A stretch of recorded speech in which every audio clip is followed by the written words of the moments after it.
Hey there. Today, I'm doing something that might raise a few eyebrows. Not the first time, by the way.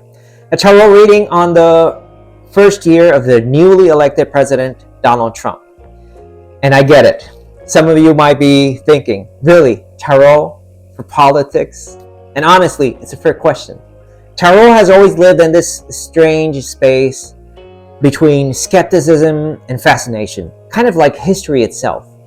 It's symbolic, not predictive.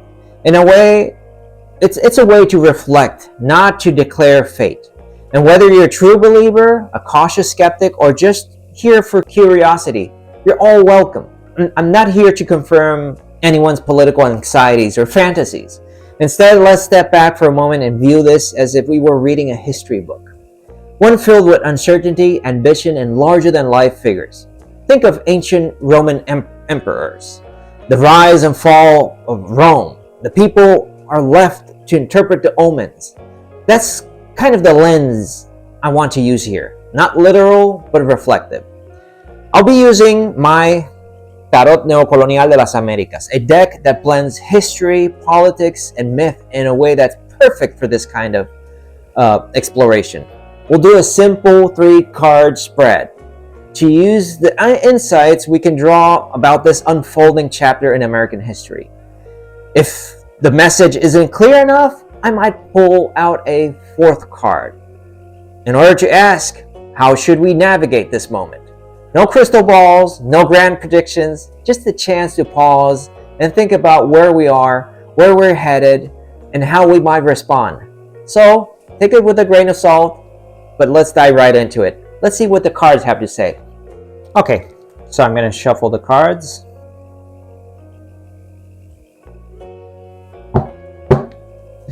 And I'm going to ask the question again.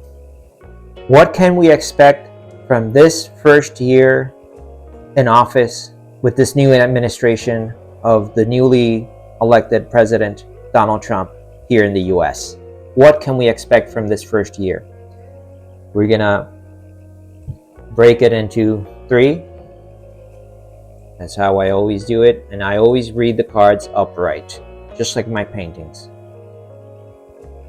I don't do the reverse interpretation. I feel like it's already quite complex and multi-layered in potential symbolism as it is. Okay, let's draw the cards.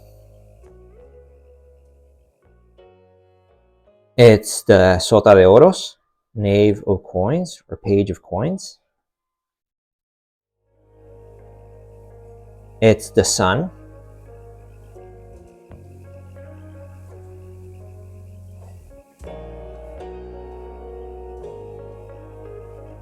And we got the 6 of Cups.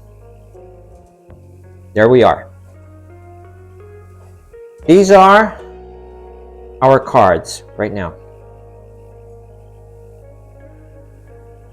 All right, let's dive into the reading. The cards are the Page of Pentacles, the Knave of Coins, the Sun, and the 6 of Cups. What does this tell us about the first year of Trump's presidency? Let's break it down together and see what the story takes us. The Page of Pentacles often represents the energy of a student or an apprentice. Someone eager to learn but still inexperienced. It's about potential, ambition, and the early stages of something that could grow into something tangible. In this context, it could hint at the administration's initial steps to solidify its vision. But here's the thing. Is it grounded enough to succeed? Or is it more of a learning as you go situation? Will these bold ideas take root, or will they need constant revision to stay relevant? I'll let you all ponder on that question. It also raises a question for us as a nation. Are we being patient enough as a collective to see what unfolds? Are we rushing into conclusions without fully assessing the bigger picture? Okay, and then we move on to the Sun. The next card here, the Sun. You have two kids, a consumer, and a kid dressed up as Christopher Columbus, and they're carrying a Happy Meal in a portable cooler with global warming there in the background. That's what I intended in this card. This is a powerful symbol of transparency, vitality, and optimism, despite other conditions. But also, it's also a card of exposure. If there's anything hidden, the sun brings it into light. Is this a year that the truth becomes overwhelmingly visible, both welcome and uncomfortable? All of it comes into full view. Or does it? Whether you agree or disagree with the administration's direction, this card suggests moments of undeniable clarity. But what kind of clarity? Is it enlightenment, or is it a harsh glare of reality that is hard to ignore? There's also a call here to ask ourselves, what role does our perception play in how we interpret these revelations? Are we embracing the full picture, or are we blinded by what we want to see? And then finally, we have the Six of Cups. This card is drenched in nostalgia, reflecting in a longing for simpler times. It can symbolize a return to traditional values or a focus on the past as a way to guide the present. But is that helpful, or are we romanticizing an idealized version of history that never really existed? You know what I'm talking about here. I think most people would understand this card in the proper context, given this idea of make America great again, going back to that premise. It's interesting to think about this card in relation to Trump's messaging, which often draws heavily upon themes of return to greatness. But here's the question: can we build a future solely by looking back? Or do we risk repeating old mistakes? So what do these cards suggest?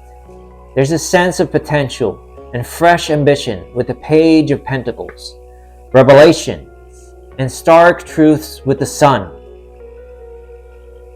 and a revisiting of the past with the Six of Cups. It seems to tell a story of a year shaped by a desire to grow, to achieve something new, illuminated by moments of reckoning, all while tethered to memories that once was. Is this a recipe for renewal and growth, or is it an echo chamber of old ideas? Have we been here before? I guess you know the answer to that. And more importantly, how do we as individuals and as a nation approach this narrative? With curiosity and skepticism, with hope, or with fear?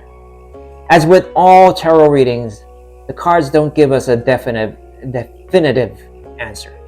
Instead, they invite us to reflect and ask better questions.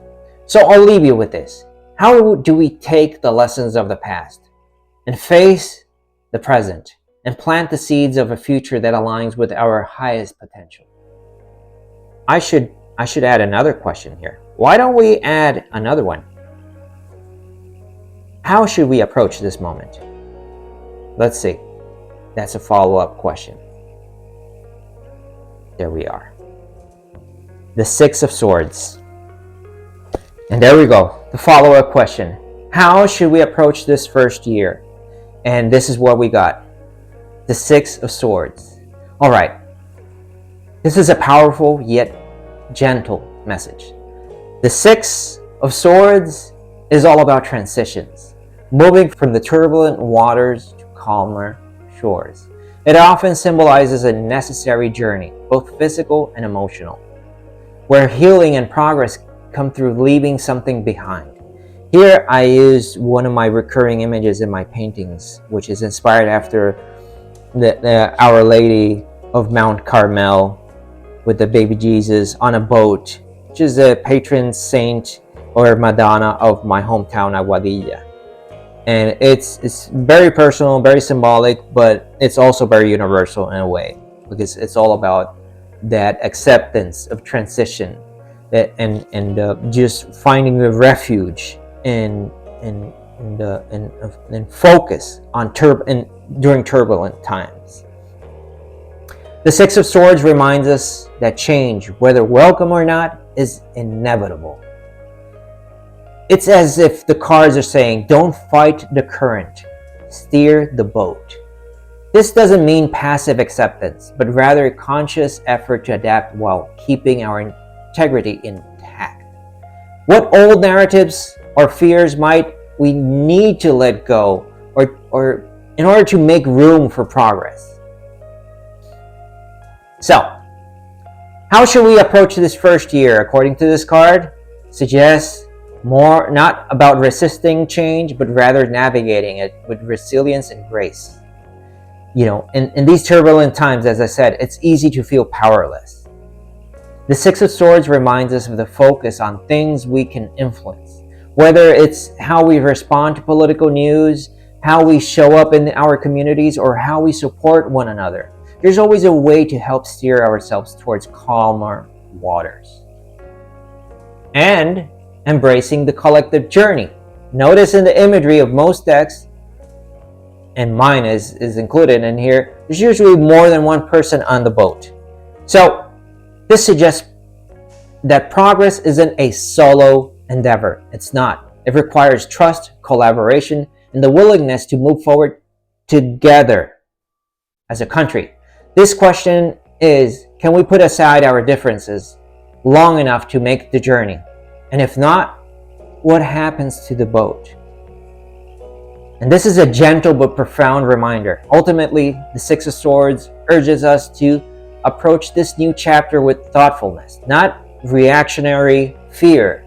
It whispers it's okay to leave things behind that no longer serve us. But the key is to have a clear direction. What are we moving towards? And are we pursuing peace, growth, or just trying to escape discomfort without a destination? This card is both hopeful and sobering. It asks us to be mindful captains of our own inner ships. So I'll leave you with this thought as we navigate the political tides of this first year. Where do we want to land? And what are we willing to leave behind to get there? If you see something else in this reading that I did not cover, please let me know in the comments. I would love to hear your insights and perspectives. I know there are quite a few of you out there that do tarot readings professionally. I designed these cards. I drew these. This is published by US Games. My area of expertise is designing cards as well as painting. I'm an artist, but I think this is quite interesting to just explore the possibilities of doing a reading like this. Again, take it with a grain of salt, but here you have it. Hope you enjoy. Thank you for watching, and I'll see you in the next one. Peace. Thank you very much for sticking around till the end. If you enjoyed this video, don't forget to hit that subscribe button, and tap the notification bell so you don't miss out on future content. Also, check out the video on the screen right now for more insights and inspiration. Your support means everything to me and helps this channel grow. Thanks again, and I'll see you in the next one.